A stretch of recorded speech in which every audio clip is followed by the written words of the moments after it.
So Pancraniosynostosis, as it indicates, there is synostosis of all the major sutures of the cranial vault, which is very rare.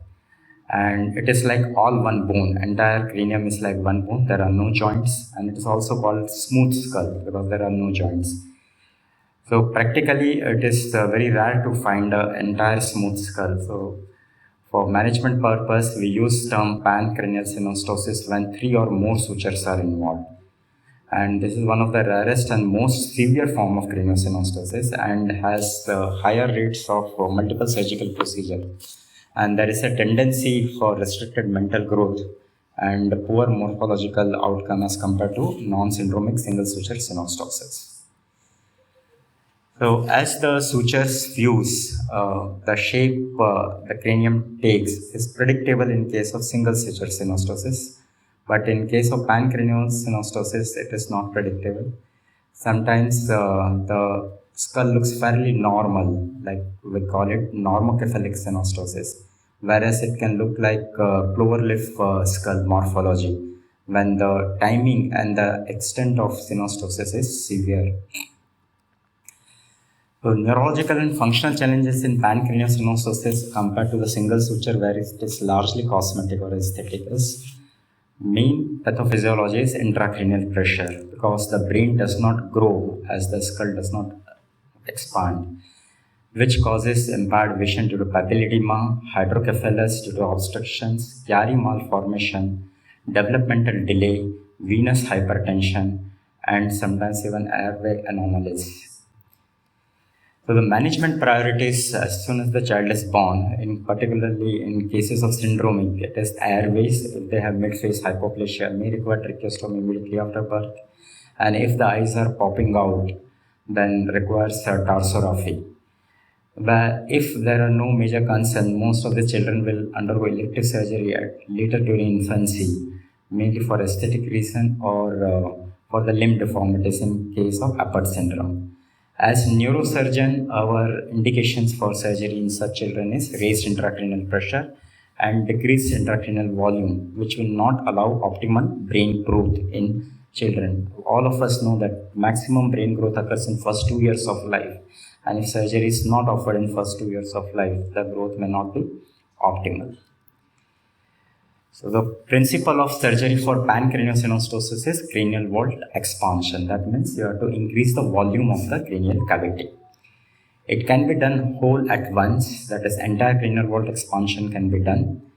But problem with if you do in small children, it leads to massive blood loss and which can be sometimes fatal also.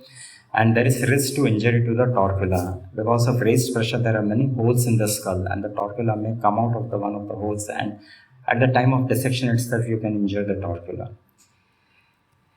So this is not preferred in small children.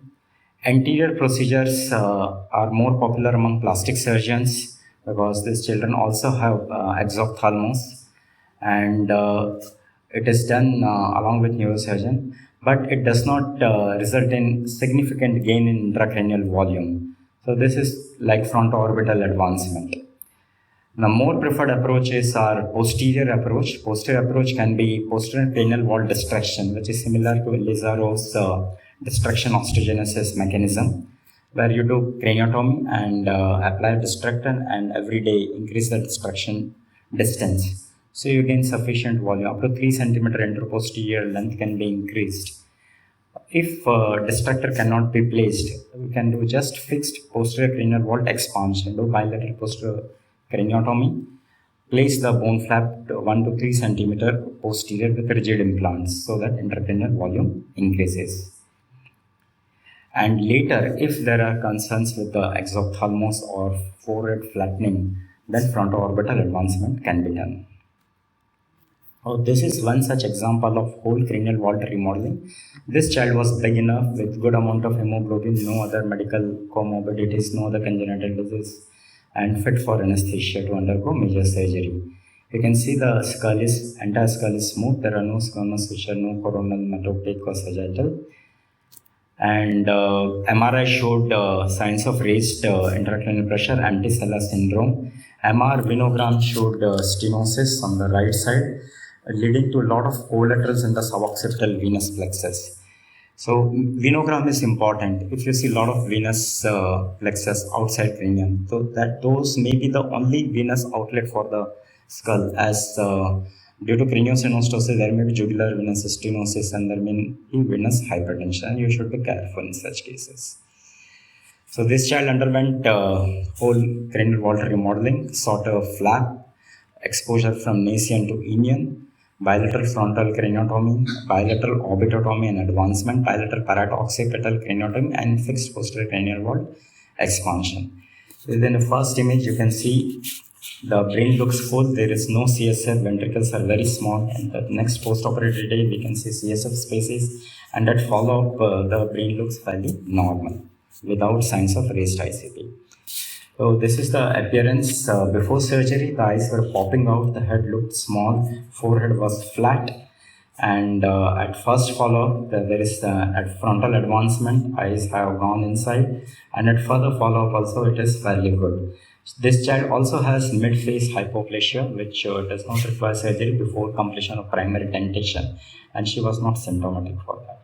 There's another case of whole cranial vault remodeling. This child also had carry malformation, which resolved after surgery.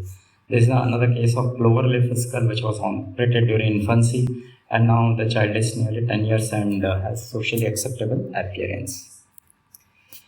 Posterior cranial vault destruction is done as preferred procedure nowadays for better intracranial volume expansion.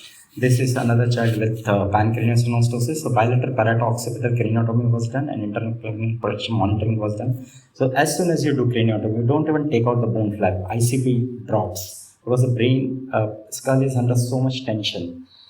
And we don't go below torcula. As I showed in the previous case, below torcula there is a lot of venous plexus and it gives rise to a lot of venous bleeding. So instead of taking the flap below torcula, we do barrel staffs below the transverse sinus and out fracture, green stick fracture, so that posterior fossa volume also increases. And then the distractor are placed. So you have to remember the direction of the destruction. Like if it is turicocephaly, the direction of destruction has to be posterior as well as down. If there is no turicocephaly, only brachycephaly, then the direction of destruction has to be just posterior.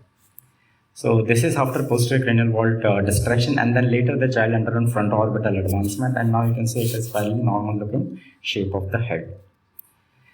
Sometimes you are not able to do whole cranial vault remodeling, you are not able to take out the bone flap out.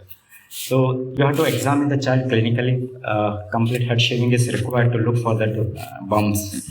So this child, you can see there is a soft tissue swelling. This is nothing. This is torcula which has come out of the skull hole. And one more swelling on the vertex. This is large parietal emissary vein which is coming into the skull through the skull hole. And there is a large supraophthalmic vein also. So in this child, we could not do entire craniotomy. So what we did, expansile craniotomy. We cut the bone flap, keeping the skull intact with the bone so that venous injury does not occur. And there was a dural tear. And this gave rise to increased expansion. You can see the brain was full, and now you can see CSF after surgery. So you have to tailor the surgery depending on the venous anatomy and the anomaly. When it is normocephalic pancraniosynostosis, not much reduction in the head circumference, child presents late only with vision impairment, and there is hydrocephalus, only a V patient suffices. So this is our experience of pancraniosynostosis. So in group A, we did initially only fronto-orbital advancement or total cranial vault remodeling in one setting, and in group B, we did stage with with posterior cranial vault destruction followed by fronto-orbital. So volume gain was better in stage procedure rather than single procedure. So we asked parents to report outcome besides surgeons, and class 1 outcome indicates significant improvement and 4 is worsened and others in between. So this panel shows single suture synostosis outcomes are much better, but in cases of pancraniosynostosis outcomes are not as satisfactory, and this has to be counseled to the parents. So take home message, pansynostosis demands a timely and strategic intervention. All surgical procedures result in decrease in ICP. You have to tailor the procedure according to pathology, and normocephalic children may require only VP shunt, and posterior cranial vault destruction is preferred over other procedure, and fronto-orbital for exophthalmos. And whole cranial vault remodeling can be done in older children in single sitting. And outcome assessment should be multi-dimensional. Not only surgeon reported images, as well as parents and child also should be involved. So I thank all the children and the parents who contributed to this study. They consented to be part of this presentation, and we celebrated Children's Day with all these warriors of craniosynostosis. Thank you.